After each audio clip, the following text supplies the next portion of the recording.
Hi Taurus, I'm Jenny Fitterer and welcome to your December Tarotscope. I have a card for you for the month of December. The first 2/3 of December is Sagittarius season, then we get the solstice, and then that initiates Capricorn season. So the card that I have for you this month is the Death card reversed. So this is the way that it looks the right way up. So we have this skull and he's in the center of this little tree that's kind of on this background of what looks like a long agricultural plain, but it's actually the stalks kind of cut through. It doesn't connect all the way.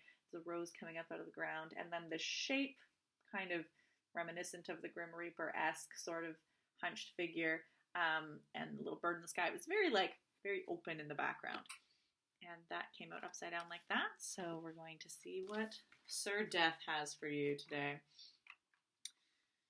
Wait, which number is that? It's upside down, which means the numerals go the other way. I know how this goes. Okay, the Death card. Death. Living uniqueness. This card is all about something coming to an end. Depending on whether you consider this good or bad, you will experience joy or sorrow. The card also warns that there is something you must attend to. You have to let go of something and create some space in which the rose may blossom. The wide open landscape and the long lines emphasize the impression of great openness, perhaps even eternity. The high-flying swallow evokes a feeling of exuberance. The branches growing out of the bent figure on the left may be interpreted as a sign of new life. Note that this card is not the last of the 22 major arcana, but only number 13. Life goes on. The blooming rose reminds us that life, and especially love, are stronger than death. One can be dead while still alive, and one may live long after one has died. Death is not nothingness. It is the destroyer of illusions, and of all that no longer fits into your life. It is a part of a process of metamorphosis. The aim is for all your desires and fears to be cleansed and clarified. Thus we become willing and ready again and serenely open. The question of what you want to experience, create, and harvest in this life becomes even more pressing. This card can also imply that you feel threatened by violence and destruction, perhaps even glorify death. Brutality does not only hurt the other but yourself. Learn to put your power to good uses on your own behalf, not to use it against others. Practical advice. If you want your life to be fruitful, you have to attend to what needs to be done at the right time. Which one of your fruits is right? What is still missing? What no longer fitting? How do you realize your desires?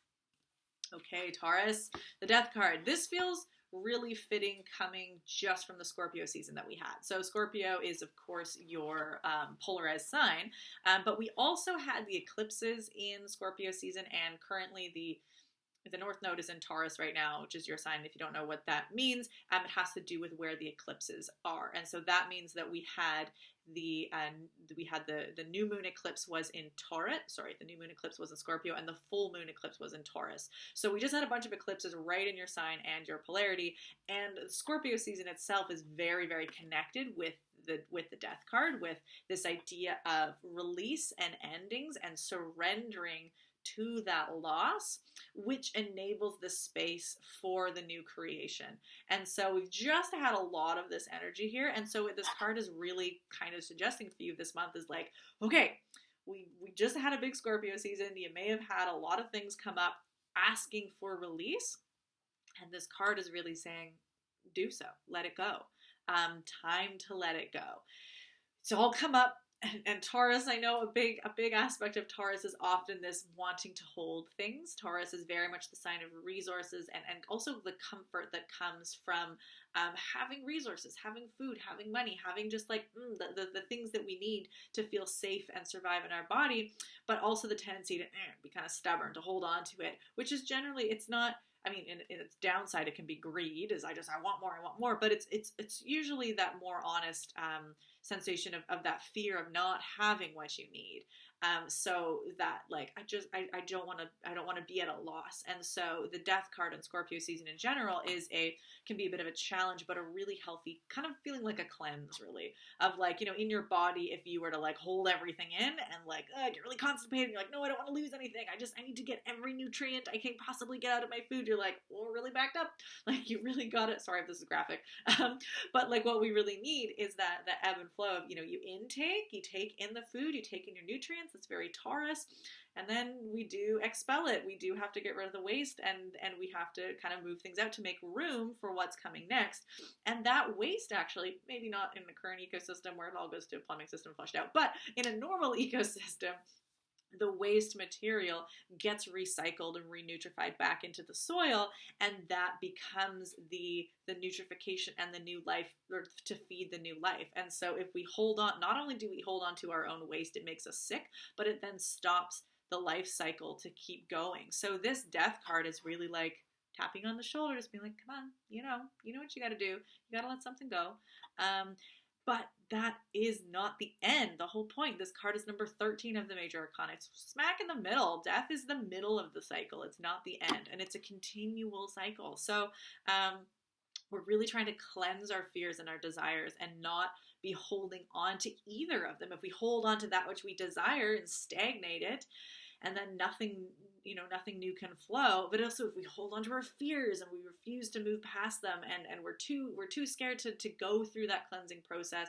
And sometimes we even really identify with our fears. They've been our constant companion more than almost anything, because they're so ingrained in us that sometimes it seems counterintuitive that you wouldn't want to let go of your fears, but it's very, very common. And so it really is, that this card saying it is the destroyer of illusions and all that no longer fits into life, and it's part of metamorphosis. So how that's going to fit well with Sagittarius season right now, Sagittarius is all about truth.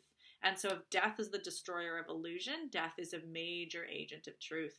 And it is, it's just don't hold on to those illusions. This is part of the cycle. We've got to keep going. And so if we can think and tap into that Sagittarius season of expansion, but also the quest for truth, Sagittarius really as the sign of like the traveler, the explorer, the pioneer, you kind of have to travel light. Like you're going to be really bogged down on your adventures as you go through life if you have to carry everything on your back. So Sagittarius actually following after Scorpio season, part of what allows that like really exuberant moving forward, questing out and adventuring, but also that search for truth is that idea of dropping things, not traveling really heavy, and being really excited and welcoming of the truth. Which just allows death to just be another part of things instead of this really, really big scary monster.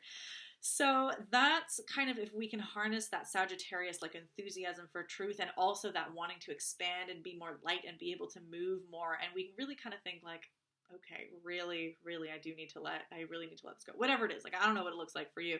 It may be tangible things, might just be needing to like kind of declutter things. Even just this notion of death coming up. One of the things that can be really easy to hold on to is things related to people who have passed.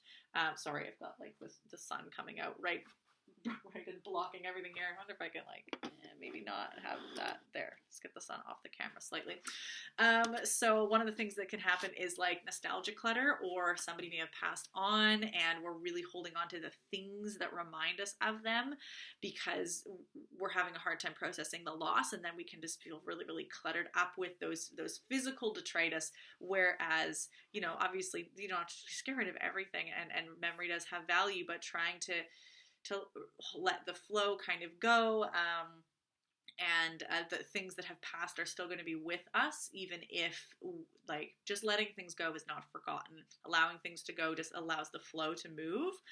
It doesn't mean that they're expunged from all memory, and we can keep memories, we can keep stories alive, and maybe things will even come back. The whole cycle of death it is a cycle. So that which we release is often then something that comes back to us, but it has been cleansed and it has been cleaned and it's more useful again. So that's Sagittarius season, and then we will have the December solstice, and then that will roll into Capricorn season. So Capricorn season is has a lot more, it's an earth sign as well for you, Taurus, so that might have like a little bit more like comfort zone, but Capricorn season is a lot more goal oriented, a lot more about kind of letting things or like paring down and focusing and having a little bit more discipline and not kind of being out every which way in order to focus on the task and the goal. So whatever that might look like for you, in all likelihood, if you're holding on to something, it's obscuring the vision of what you really want to achieve, and or it's weighing you down so that you don't have the energy to commit to what your goal, like achieving what it is you might want. So it might feel like Capricorn season, if you haven't done that release, it's going to be a lot more heavy because you're like, oh, I've got to keep working and I have to keep moving and I've still got this on my back. But if you are able to utilize this Sagittarius season for this release, then Capricorn season is like, okay, wow, my vision can come flooding back. I'm not so cluttered up with that which I'm fearing or having a hard time letting go of. Oh, that was my goal. Oh, that's what I've been interested in. Oh, like you just, that sigh of relief, and now you can keep moving and focus and be able to kind of move towards your goals. So that's what is coming up for you this particular month. And it's, for the most part, again, Scorpio season, those eclipses, like a lot of this release has already kind of happened, I think. You just kind of have to just the last little thing. So best of luck to you, Taurus. If you are wanting a little bit more assistance, or sun moves fast in the winter, gotta keep moving the camera there. If you want any more assistance and understanding of some of the planetary transits that are happening, especially we do have Jupiter going direct, and Jupiter rules Sagittarius, so that's a really kind of relevant energy right now. Do check out the Sagittarius season Pay What You Can forecast. It's up on my YouTube channel. It'll just give you a little bit more information on the transits that are happening, as well as, of course, another tarot reading. So I do appreciate all of those donations, and best of luck to you this month, Taurus, and I'll see you next month.